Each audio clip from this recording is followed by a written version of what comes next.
Hello everyone, welcome back to online study on. आज हम इस वीडियो में लेकर आए हैं सेट नंबर 11 और आशा करते हैं कि आप लोगों ने इससे पहले के बाकी के सेट्स को देख लिया। नहीं देखा तो प्लेलिस्ट चेक कर सकते हैं, प्लेलिस्ट बना हुआ। तो चलिए शुरू करते हैं। हाँ तो दोस्तों, मैं आपको बता दूं कि हमारे एप्लीकेशंस पे जो भी कोर्सेज हैं उन सभी कोर्सेज़ की प्राइसेस काफ़ी कम कर दी गई है। ये ऑफ़र चल रहा है आपको 18 से 20 तक। और मैं आपको बता दूँ कि अगर आप इन 3 दिनों के ऑफ़र पीरियड में कोई भी कोर्सेज़ नहीं लेते हैं तो शायद आप हमारे द्वारा कोई भी कोर्सेज़ को बाकी फ्यूचर में नहीं ले पाएंगे। ठीक है, तो ये रीज़न क्या है मैं आपको आगे बता दूंगा नेक्स्ट कोई वीडियो में। लेकिन अगर आप लेना चाहते हैं, जुड़ना चाहते हैं, तो ये आपके पास आखिरी और लास्ट मौका है, क्योंकि हमारे तरफ से कोर्सेज़ बस यही 3 दिन सेल होंगी। उसके बाद आप हमारी तरफ से कोई भी कोर्सेज सेल नहीं होगी, बिल्कुल आप नहीं ले पाएंगे। ठीक है, तो अगर आप जुड़ना चाहते हैं हमारे कोर्सेज़ के द्वारा तो आप हमारे एप्लीकेशन को डाउनलोड कर लीजिए, स्टोर सेक्शन में जाइए और वहाँ पे जा करके जो भी आपकी कोर्सेज़ लेना है आप ले सकते हैं। फर्स्ट क्वेश्चन है कि निम्नलिखित में से कौन the problem of the forest नामक पुस्तक के लेखक है। The problems of the forest नामक पुस्तक के लेखक कौन है? सही आंसर है option b, lord Curzon. Lord Curzon के संबंध में तो आपको पता ही है कि ये अपने कार्यकाल में क्यों चर्चा में थे, क्योंकि बंगाल विभाजन से जुड़े हुए थे। बंगाल विभाजन इन्होंने किया था जिस वजह से काफ़ी चर्चा में थे। ठीक है, सेकेंड क्वेश्चन, निम्नलिखित में से कौन त्रिकोणात्मक संघर्ष का हिस्सा नहीं था? त्रिपक्षीय संघर्ष का हिस्सा नहीं था। तो त्रिपक्षीय संघर्ष में चोल नहीं आता है, वहाँ पे प्रतिहार, पाल, राष्ट्रकूट आते हैं, लेकिन चोल उसके अंतर्गत नहीं आता है। निम्न में से कौन सा कथन सही है? तो तीनों पॉइंट्स को अच्छे से पढ़िए और बताइए कि कौन सा पॉइंट्स यहाँ पे सही होना चाहिए। अखिल भारतीय किसान जो सभा, इसकी स्थापना 11 अप्रैल 1936 को किया गया था। बिल्कुल सही है, 11 अप्रैल 1936। इसकी स्थापना भारतीय राष्ट्रीय कांग्रेस के लखनऊ अधिवेशन में हुआ था। ये भी इंपॉर्टेंट है, ध्यान रखेंगे। और स्वामी सहजानंद सरस्वती अखिल भारतीय किसान सभा के संस्थापक अध्यक्ष थे। तो यहाँ पे तीनों के तीनों पॉइंट्स बिल्कुल करेक्ट है। तो राइट आंसर हम ऑप्शन डी को टिक करके आगे बढ़ सकते हैं। फेरोमोन्स सामान्यतः उत्पन्न किया जाता है। फेरोमोन्स सामान्यतः उत्पन्न किया जाता है किसके द्वारा? तो ये कीटों के द्वारा उत्पन्न किया था फेरोमोन्स। ऑप्शन डी को टिक करेंगे। भारत में स्तंभदारी बंदोबस्त का प्रारंभ किसके प्रशासन काल में हुआ था? स्तंभदारी बंदोबस्त, जिसको स्थायी बंदोबस्त के नाम से जानते हैं, इंग्लिश में परमानेंट सेटलमेंट कहते हैं। तो लॉर्ड कर्नवालिस भारतीय नागरिक सेवा के जनक के रूप में भी जाने जाते हैं। और इनके समय में तृतीय एंग्लो मैसूर युद्ध का समापन हुआ था, जो कि श्रीरंगपट्टनम के संधि के द्वारा 1792 में। ये भी इंपॉर्टेंट है, याद रखिएगा। नादिर शाह का आक्रमण निम्नलिखित में से किस मुगल बादशाह के समय में हुआ? नादिर शाह का आक्रमण जो हुआ था किस मुगल बादशाह के समय हुआ था? उस वक्त मुगल बादशाह कौन थे? तो यहाँ पे हमारा सही आंसर बनेगा ऑप्शन सी, मोहम्मद शाह। मोहम्मद शाह बिल्कुल करेक्ट होगा। और इन्हें हम लोग रंगीला बादशाह के नाम से भी जानते हैं, ये ध्यान रखिएगा। और नादिर शाह जो थे, इन्हें हम लोग किस नाम से जानते हैं? ईरान के नेपोलियन के नाम से जाना जाता है। ठीक है, ईरान के नेपोलियन। एक क्वेश्चन पूछा जाता है, तख्ते ताउस पर बैठने वाला अंतिम मुगल शासक कौन था? तख्ते ताउस पर बैठने वाला अंतिम मुगल शासक भी मोहम्मद शाह ही थे, क्योंकि नादिर शाह के आक्रमण के समय ये सभी चीज़ें नादिर शाह ने अपने साथ तख्ते ताउस को भी ले गया था। तो इसलिए हम कहते हैं कि अंतिम शासक बना मोहम्मद शाह, जो कि तख्ते ताउस पर बैठा। तख्ते ताउस का निर्माण शाहजहाँ के द्वारा कराया गया था, ये आपको याद रखना है। फर्रुखसियर जो है उसे हम लोग घृणित कायर के नाम से जानते हैं, मुगल शासक का घृणित कायर, मुगल वंश का घृणित कायर। हवा के द्वारा जो प्रांगण होता है उसे हम क्या कहते हैं? हवा के द्वारा प्रांगण होने वाले को हम लोग एनीमोफिली कहते हैं। Option B, anemophily. पैंगोंग झील का संबंध किस राज्य केंद्र शासित प्रदेश से है? पैंगोंग झील पड़ता है Ladakh. D will be right answer, Ladakh. लाल रंग को आपातकाल या फिर खतरा का सिग्नल के रूप में इस्तेमाल क्यों किया जाता है? लाल रंग को हम लोग खतरा सिग्नल के रूप में क्यों इस्तेमाल करते हैं? क्योंकि लाल रंग का जो तरंगदैर्घ्य होता है वो काफ़ी ज़्यादा होता है, यानी इसका जो वेवलेंथ होता है वो काफ़ी ज़्यादा होता है। इसमें कोई भी स्कैटरिंग नहीं होता। स्कैटरिंग मतलब प्रकीर्णन, जिसको कहते हैं, प्रकीर्णन नहीं होता है। जैसा कि हम जानते हैं, अगर श्वेत प्रकाश को प्रिज्म से होकर के गुजारा जाता है तो ये 7 रंगों में विभक्त होता है। तो 7 रंगों में सबसे जो कम विचलित होता है, यानी सबसे कम जो स्कैटरिंग करता है वो आपका है लाल रंग। और जो सबसे ज़्यादा विचलित करता है, सबसे ज़्यादा स्कैटरिंग करता है, वो बैंगनी कलर। तो ये आपको ध्यान रखना है। और इसी कारण से हम लोग रेड सिग्नल के रूप में लाल रंग के प्रयोग करते हैं, क्योंकि इसका वेवलेंथ ज़्यादा होता है, काफ़ी दूर तक हम इसको देख सकते हैं। अगला क्वेश्चन क्या है? निम्नलिखित में से कौन सी जो शक्ति होती है शक्ति तथा खाद दोनों दे सकता है? शक्ति भी और खाद दोनों भी दे सकता है। तो यहाँ पे करेक्ट आंसर क्या है? बायोगैस संयंत्र। बायोगैस संयंत्र, ऑप्शन सी। अच्छा, एक क्वेश्चन मैं आपसे पूछता हूँ, बायोगैस संयंत्र तो ये हो गया। आप मुझे ये कमेंट करके बताइए कि गोबर गैस के जो आविष्कारक थे वो कौन थे? कमेंट करके बताइएगा कि गोबर गैस के आविष्कारक कौन थे या फिर खोजकर्ता किसे माना जाता है।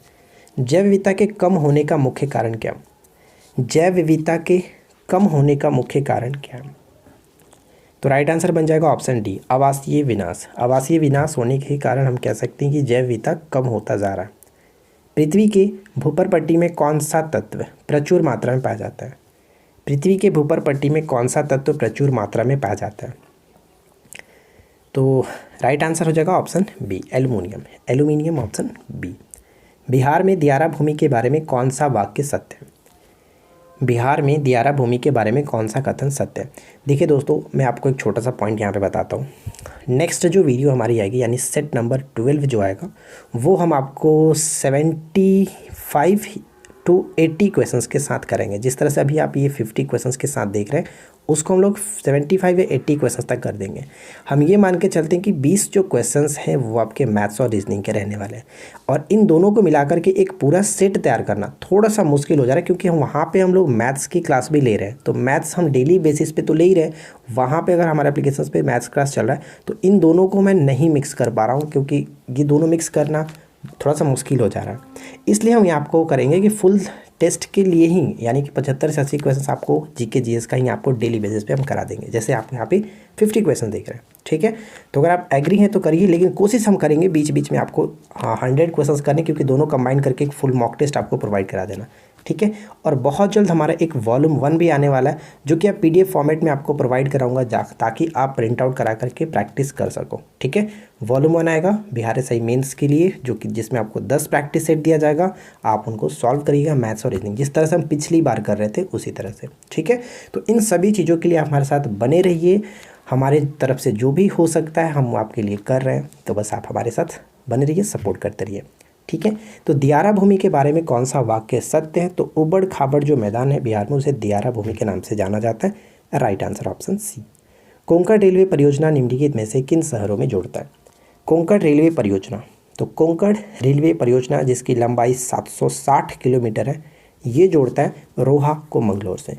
मैंने आपको बताया था कि रोहा कहाँ पे पड़ता है। अगर लूसेंट वाली जो वीडियो आपने देखी होगी तो उसमें मैंने आपको बताया था कि रोहा मुंबई में पड़ता है। ठीक है, मुंबई में। वानेरघट्टा राष्ट्रीय पार्क किस राज्य में स्थित है? वानेरघट्टा राष्ट्रीय पार्क किस राज्य में स्थित है? कर्नाटक। Option B, Karnataka. अगला क्वेश्चन है कि विश्व का सबसे बड़ा वनस्पतिक उद्यान कहाँ स्थित है? विश्व का सबसे बड़ा वनस्पतिक उद्यान कहाँ स्थित है? ऑप्शन ए, क्यू यानी इंग्लैंड में। ध्यान रखिएगा, क्यू इंग्लैंड में स्थित जो रॉयल बॉटनिकल गार्डन है, इसकी स्थापना की गई थी करीब 1759 ईस्वी में। 1759, यहाँ पे मैं लिखता हूँ 1759 ईस्वी में, जिसको यूनेस्को ने 2003 में इसको विश्व विरासत स्थल में शामिल किया था। विश्व विरासत स्थल यानी कि वर्ल्ड हेरिटेज जो डे होता है वो कब मनाया जाता है? 18 अप्रैल को। 18 अप्रैल को, ये भी याद रखिएगा। ठीक है, तो ये आपका राइट आंसर बन जाएगा क्यू, ऑप्शन ए। निम्नलिखित में से कहाँ सदाबहार वन पाए जाते हैं? सदाबहार वन पाए जाते हैं पश्चिमी घाट। पश्चिमी घाट को हम लोग सह्याद्री के नाम से भी जानते हैं। सुगौली की संधि किनके बीच हुई थी? सुगौली की संधि हुआ कब था? ये आपको याद रखना है, 4 मार्च। ठीक है, 4 मार्च 1816।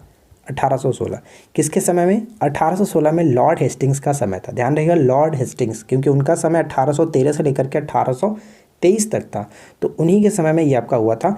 और इन्हीं के समय में यानी लॉर्ड हेस्टिंग्स के समय में ही आंग्ल तृतीय मराठा युद्ध भी हुआ था, करीब 17 से 18 में। ठीक है, तो ये भी आपको याद रखना है। तो फिलहाल यहाँ पे करेक्ट आंसर क्या होगा? ईस्ट इंडिया और नेपाल के बीच हुआ था सुगौली की संधि। करेक्ट आंसर हो जाएगा ऑप्शन ए। ठीक है, अगला क्वेश्चन ये बनता है कि भारत में सहकारी दूध उत्पादन का आंदोलन कहाँ शुरू हुआ? सहकारी दूध उत्पादन का आंदोलन कहाँ पे शुरू हुआ था? गुजरात। गुजरात करेक्ट आंसर है। नेक्स्ट वन कह रहा है कि जानकीय जो संक्रमण सिद्धांत है किसने दिया? ये सिद्धांत किसने दिया? ये सिद्धांत दिया गया है FW नोटोस्ट्रेन। नोटोस्ट्रेन ऑप्शन सी को टिक करेंगे। अगला क्वेश्चन है कि भारत के किस राज्य में गन्ने की खेती के अंतर्गत सबसे अधिक भूमि है? भारत के किस राज्य में गन्ने की खेती के अंतर्गत सबसे अधिक भूमि स्थित है? तो यहाँ पे राइट आंसर क्या बनेगा? Option B, Uttar Pradesh. Uttar Pradesh correct answer होगा। उपन्यासकार जो कि श्री सलमान रुश्दी कह सकते हैं, सलमान रुश्दी को नाइटहुड की उपाधि कब प्रदान की गई थी और किसके द्वारा की गई थी? यहाँ पे पूछा गया किसके द्वारा की गई थी, कब की गई थी, मैं आपको बताऊंगा। तो नाइटहुड की उपाधि इनको मिली थी किसके द्वारा? महारानी एलिजाबेथ द्वितीय के द्वारा, यानी राइट आंसर ऑप्शन ए। कब मिला था ये भी याद रखिएगा, इनको ये पुरस्कार मिला था 2007 में। ठीक है, 2007 में महारानी एलिजाबेथ द्वितीय ने साहित्य के लिए इनको ये पुरस्कार दिया था। राइट। भारत में अपना पोलियो मुक्त स्टेटस किस माह में मनाया था?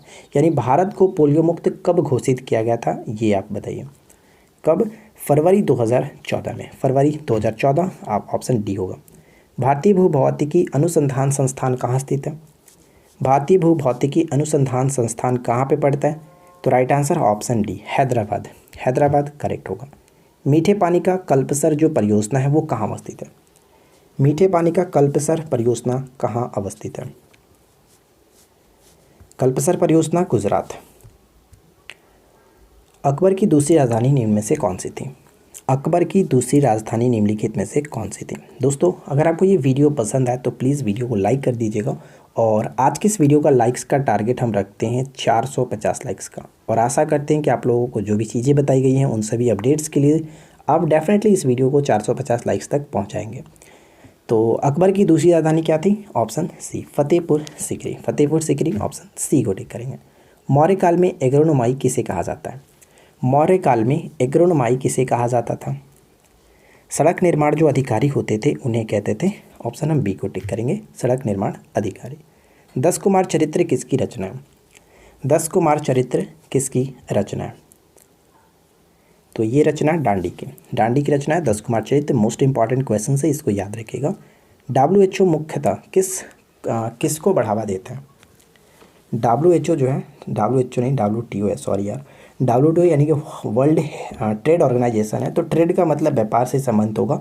तो इसमें क्या होता है कि बहुपक्षीय व्यापार को ये बढ़ावा देता है, ये ध्यान रखना है, बहुपक्षीय व्यापार को बढ़ावा देता है। WTO को पहले हम लोग गैट के नाम से जानते थे, अब इसे यानी कि 1995 1 जनवरी 1995 से इसको WTO जाना जाने लगा। नारगोल बंदरगाह किस राज्य में स्थित है? नारगोल बंदरगाह किस राज्य में स्थित है? तो ध्यान रखेंगे नारगोल बंदरगाह का संबंध हो जाता है गुजरात। बी करेक्ट होगा, गुजरात। अगला क्वेश्चन, पुलित्जर पुरस्कार किस वर्ष में प्रारंभ हुआ था? पुलित्जर पुरस्कार किस वर्ष में स्थापित किया गया था, प्रारंभ किया गया था? तो पुलित्जर पुरस्कार की स्टार्टिंग की गई थी 1917 ऑप्शन ए। अगला क्वेश्चन है, चेरियल स्क्रॉल भारत की लघुप्राय कला का एक रूप है जिसे नक्काशी परिवार द्वारा कई पीढ़ियों से चलाया जा रहा है। इस कला का संबंध आधुनिक समय में किस भारतीय राज्य से है? चेरियल स्क्रॉल, तो इसका संबंध हो जाता है तेलंगाना ऑप्शन डी। महान भारतीय कवि और नाटककार महाकवि कालिदास ने निम्नलिखित में से कौन सी पुस्तक नहीं लिखी है?